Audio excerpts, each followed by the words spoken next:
حدیث مبارک میں فرمایا کہ چغلی کرنے والا یہ جنت میں نہیں جائے گا. دوستیاں ختم ہو جاتی ہیں، رشتے ختم ہو جاتے ہیں، رشتے داریاں ٹوٹ جاتی ہیں چغلیوں کی وجہ سے.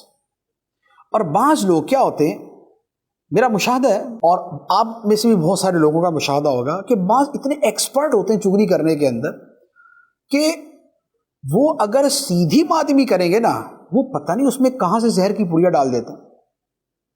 اچھی خاصی بات کو بھی ایسے بولیں گے کہ ایک مرتبہ تو سامنے والے کا جو نا کلیجے کو آگ لگ جائے کہ اس نے بولا کیا میرے بارے میں. پھر بھلے بعد میں سمجھ جائے کہ نہیں یار وہ ایسا نہیں کہہ رہا تھا. لیکن یہ جو چغل خور ہوتے ہیں، ان کی جو مہارت ہوتی ہے چغلی کی، وہ ایسی ہوتی ہے کہ وہ ایک جملے کے اندر کیا سے کیا کر دیتے. میں خود کئی ایسے جو ہے نا وہ لوگوں کو دیکھ چکا ہوں کہ آ کے یہ بھی بولیں گے نا کہ فلاں بندہ یہ کہہ رہا تھا کہ مفتی صاحب آئے تو میں نے ان کو پانی پلایا.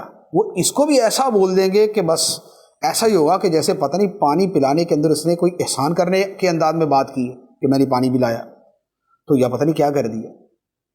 اور بعض تو یہ جان بوجھ کے کرتے، اور بعض کی فطرت یا انداز ایسا ہوتا ہے کہ بائی ڈیفالٹ ہی ان کے اندر یہ چیز پائی جاتی ہے، کمپنی فٹڈ جو ان کے اندر یہ چیز ہوتی ہے. اس لیے وہ کہتے ہیں نا کہ وہ چغل خور جو ہے وہ یعنی وہ خوشیوں کا قاتل ہوتا ہے اور فساد کا بانی ہوتا ہے.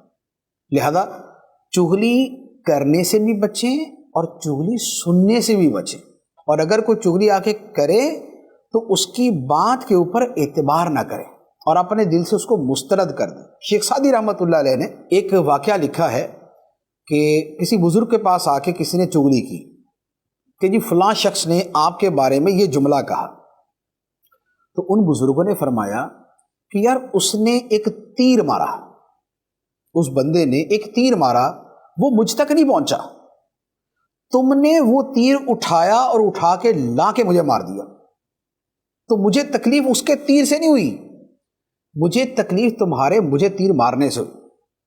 کسی بندے نے اپنے گھر میں بیٹھ کے، کسی اپنی مجلس کے اندر بیٹھ کے جو مرضی کہا، برا کہا، اس نے کچھ سخت جملہ کہا، مجھ تک تو پہنچا ہی نہیں ہے، مجھے تو پتہ ہی نہیں ہے، مجھے پتہ ہی نہیں ہے تو مجھے تکلیف بھی کوئی نہیں.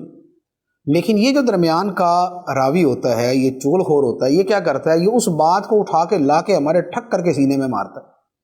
ہمیں تکلیف اب ہوتی ہے تو گویا اس کے بولنے سے تو تکلیف نہ ہوئی، ہمیں تو تکلیف ہوئی اس بندے کی وجہ سے. تو یہ جو چغلی کھانے والا ہے یہ بنیادی طور پہ اصل موذی ہوتا ہے.